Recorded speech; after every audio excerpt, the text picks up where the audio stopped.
Hi, I'm Ed Amoroso from Tag Cyber, and I'm here with my friend Doug Johnson, who is a Senior Director at BlackRidge. Hi, Doug. Hi, Ed. How are you doing? How are we doing? Welcome to New York City. Yeah, it's great to be here. It's awesome to have you here. I want to hear all about your technology and the company and so on. Now, BlackRidge is a very cool company doing some things that I think are pretty unique in networking. Tell us a little bit about what you do at BlackRidge. All right, so BlackRidge is really, our core concept is what we call transport access control. So if you think about your internet or your network in general, TCP is kind of this connect first, then figure out if you actually should have let that connection be established. We have a different approach. So what we do is basically authenticate a connection before we actually allow it to be established. So we're basically securing the network before anybody can actually know that it's being secured. Let me back you up. So Alice and Bob are establishing a TCP connection, say through maybe a gateway, secure application level security gateway, and you're saying that instead of allowing the packets to get from Alice to Bob, in order to then make some access determination, you're doing it at the TCP level? Like, Right. Is that the idea? Yeah, so what we do, so Alice, in order to use your example, is already authenticated to something. Yeah. You know, domain controller, cloud SaaS service, whatever. So we basically integrate with those kind of systems and say, all right, Alice has done the proving. You know, if it's just her username and password, if it's her username and password and RSA key, you know, any factor authentication, something else is saying, yes, you've proven to me that you are who you say you are, and I'm confident that you've done it well. What we'll do is take that authentication. We'll take that concept of identity, whether it's Alice at a site, Alice with an address, Alice with a bunch of factors. Identity is really just a combination of all these attributes that lets you determine who somebody or something is. Right. We'll put that into a TCP session request, you know, the first packet in a three-way handshake. Because those packets are pretty much well defined by the RFCs, we have a high degree of confidence that nobody's going to change it, mess with it, but when it goes on the network, we know that everybody's going to assume, okay, because they have to maintain this, it's going to get to where it needs to go. So when you get to our resolving gateway, it's going to be able to extract the identity and say, all right, this is Alice. Is Alice authorized to go past and talk to this resource? If she is, we'll let it go through. If she's not, we can either drop it or we can redirect it. So something like a honeypot, deception network, black hole, any other solution you've got, we can route traffic to that if identity doesn't match and the policies dictates. How was this transport access concept not in the original TCP? Is that a big miss, do you think? It wasn't a big miss. So, you know, TCP was created in the late 70s, early 80s. Yeah. You know, RFC 793 is 83, you know, and still, it hasn't been obsoleted. Right. You know, it's still used. But TCP was really built around, you know, connectivity, making sure that you and I can talk to each other. Security is kind of an afterthought, you know, much like everything else. So it does connections really well. There's been a lot of improvements to TCP for redundancy, resiliency, high availability. You really don't see a lot of things that are driving the standards as far as securing TCP. Yeah. That's where we come in. Is IPsec orthogonal to what you're doing? Is it a separate sort of thing? So there might be some people watching who'd say, how does that relate to IPsec? Well, when you think about IPsec, it's really a tunneling protocol. You can encrypt, you know, the traffic. We're a good complementary solution. So if I have an IPsec protocol or a VPN, right, I'm going from, you know, say here to my data center in California. Tunneling. Whatever's receiving that connection has to receive every connection. All right, it can't hide itself. So if I want to attack your ability to connect to the data center in California, I'll just overload that particular VPN concentrator or gateway. That's where BlackRidge comes in, because we wouldn't let that connection be established. We can protect that gateway so that it doesn't get DOSed. Now, IPsec, a lot of people use that for encryption. Well, because we're doing this in a TCP session establishment, that first packet, encryption isn't really relevant for us. So we can either protect an encrypted session, we can protect an unencrypted session. So you could have all of your encryption, your IPsec tunnel, and still use TAC to protect the entire network. How'd you guys come up with this? Was it brainstormed somewhere, or was it a nagging issue that a bunch of you had known about for so long? Or how in the world was this idea born? So our founder, current CTO, John Hayes, used to live up in the mountains, had a satellite-based network, and unfortunately one day realized that even with a firewall and VPN, he got hacked. And so, you know, brilliant gentleman, really had a lot of knowledge around networking and network capabilities, started thinking about how was there a way that he can ensure that no matter what came through that firewall or VPN, only he could get through. And he came up with the idea of tagging a unique token into that TCP session establishment so that his system could get back to his home network. Flash forward a few years, government comes along, Department of Defense, saying this is an interesting concept. Could you help us some problems we have in the battlefield? Then that's pretty much where BlackRidge came in. The BlackRidge idea, born in the mountains. Pretty much. Pretty awesome. Mountains of Santa Cruz, California. That's so funny. Now, the architectural implications of all this, like if I'm running an enterprise and I like the way TAC sounds, what's sort of an example of how I'd roll something like this into a perimeter or an edge or my architecture or access architecture? How do you guys approach those engagements?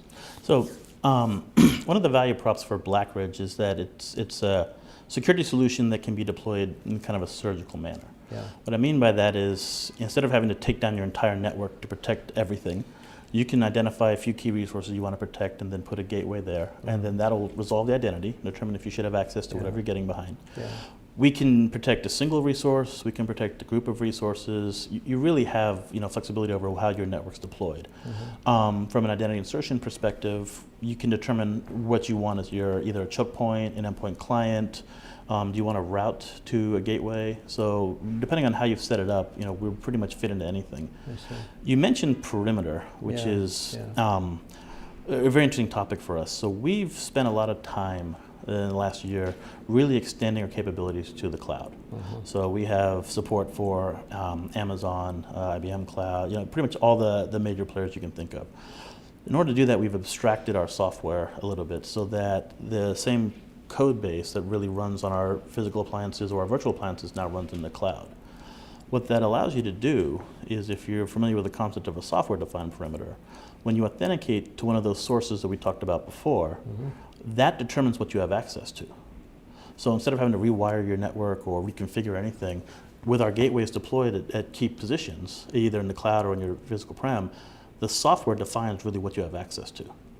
So it's a virtual DMZ in some sense. In fact, at the TCP you level. have control over determining what you want, where you want to put it to. Yeah, it's a super high assurance concept. I would think a lot of high risk enterprise teams would be interested in this. A lot of them are. Seem like it would be. Right? So the other thing that we provide is when you think about having that concept of identity at the session establishment, if we choose to drop a session, but there was identity there, so say you have an internal actor that no longer is happy and is trying to escalate privileges or do something nefarious, we can report on that. So we'll stop the access, but we'll still send you the information, not just that this IP address or this MAC address tried to access a resource, but the identity associated with it.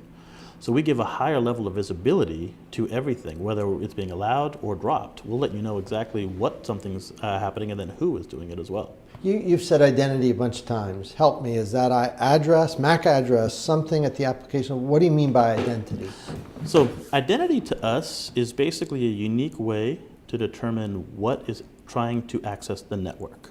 So traditionally, people think of identity as a person, your user account when you log into Active User Directory. ID or something. We basically attribute identity to anything accessing a network. So it can be a person, it can be your phone, your self-driving car, a smart oil rig, smart bridge. So anything that actually can instantiate a network connection, and we can determine uniquely what it is, we will basically tag identity to that and then put that in our log files, our attribution records. But what does tag identity mean? Is there at what level? Is it TCP level? TCP level. So help me with that. Are you creating an identifier for all these different devices, components, and so on, accessing the Sort network? of. So the authorization is really done by our gateways. The authentication is done by another system.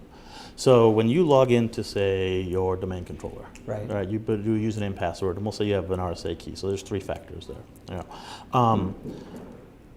Most domain controllers will do something that says, okay, you've been authenticated.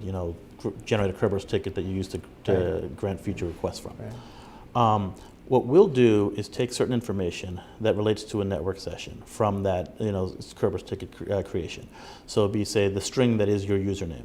Human readable string, your location, the groups that you're a member of, all these things. And we'll basically create your identity from that. So when we tag a session request, all that information will be there, but we don't put it into the packet because RFCs for TCP don't allow for that. What they do allow for is a 32-bit integer.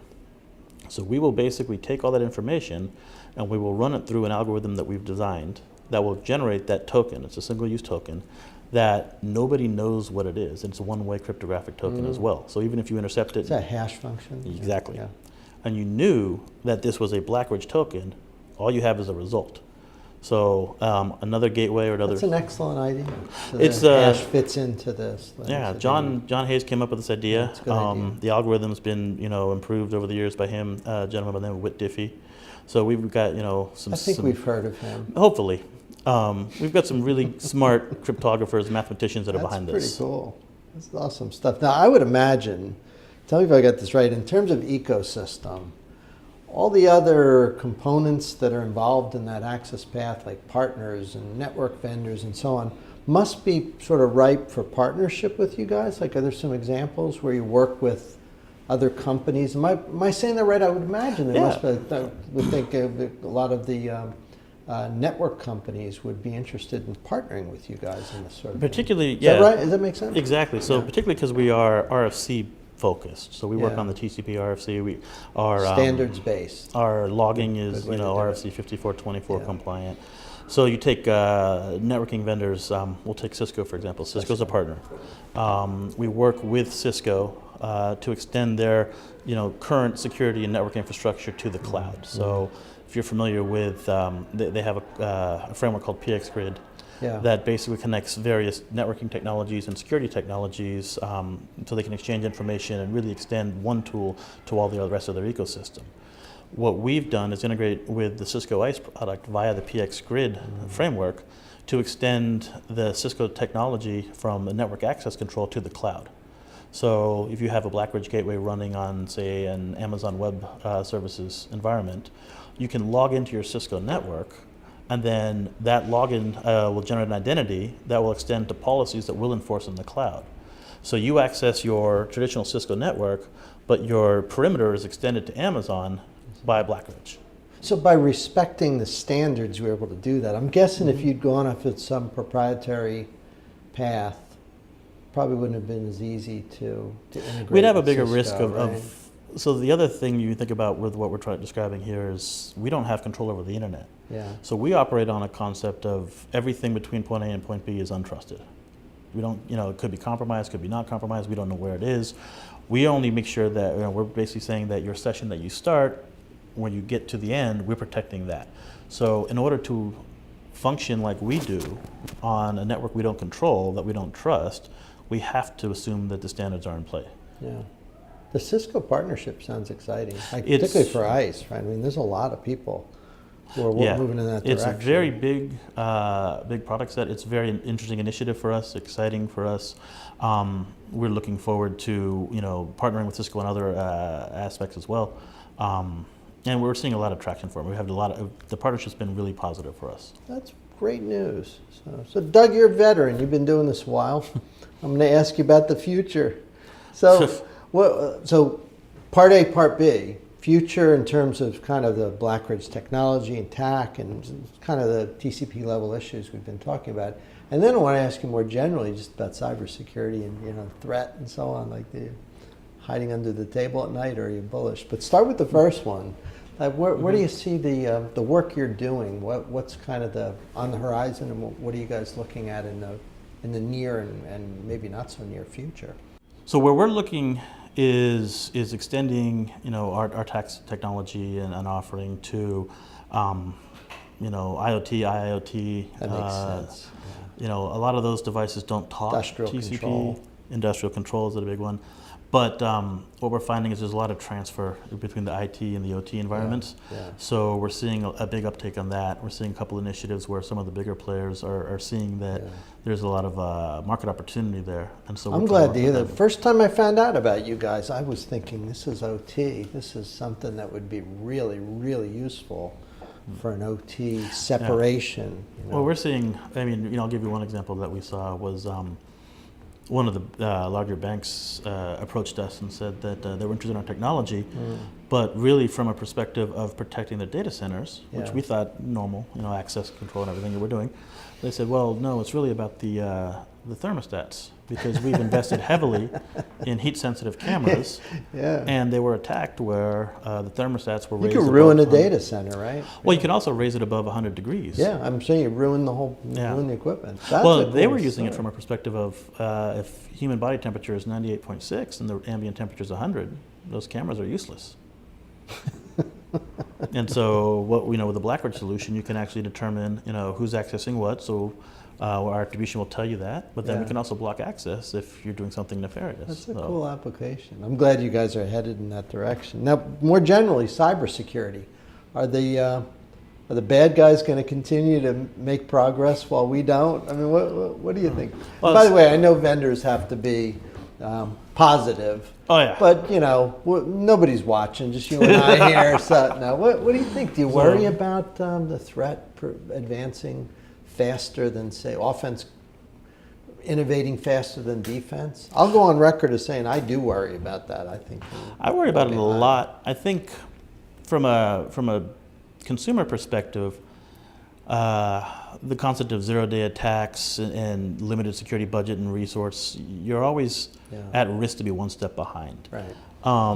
I see a lot of people now no longer trying to proactively protect, but rather transfer liability. Yeah. You hear companies like LifeLock, don't worry about protecting your identity anymore. We'll give you $1 million insurance Or policy. buy insurance, right? Exactly. Buy insurance, yeah. I think that Or just respond to the attack. You're going to get attacked. Give Accept up. it, Just yeah. respond. Yeah. the problem is if you look at, we'll say, I don't want to comment on politics so much, but we'll say elections, which Sure. something I know you're interested in. Yeah. And by the way, not from a political perspective, but because it's computers and it's critical infrastructure, and people like you and I have an obligation to make sure they work. As Well, and much that's as exactly it. 911 and other, food supply and elections, these are all things that we rely on. Well, it's like even if you can transfer liability, there are certain things that you just have to protect to the Yeah. best of your ability. Yeah. I think election, voting results is one of those things. Yeah, no question. Another one that we're looking at and investing into is public utilities. Yeah. You read about the attack, a while back on the Ukraine, subsystem. Chilling concept there. I know we are Excuse the as pun. yeah, seriously, we are as at risk for that here, particularly because if you think about IoT and connected devices and connected environments, that was exploited through a variety of reasons. Well, we're more at risk here because we can't drive trucks around and just push the handle back Yeah. up manually to turn the power on. We don't have that. But you can luxury. probably do it with an app on your iPhone. Yeah, that's a little scary, right? I mean, so I don't know. I'm glad you guys are moving into OT.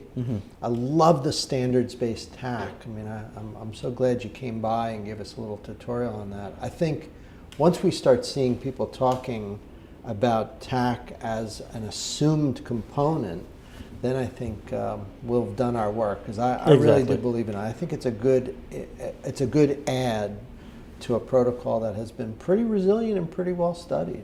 Yeah. A lot of Not likely to go anywhere in the near future either. probably not. So we'll keep doing the good work. I appreciate you stopping by our studio here and sharing with us. Thanks for having me. Doug, thanks for coming, man. And we will see you next time.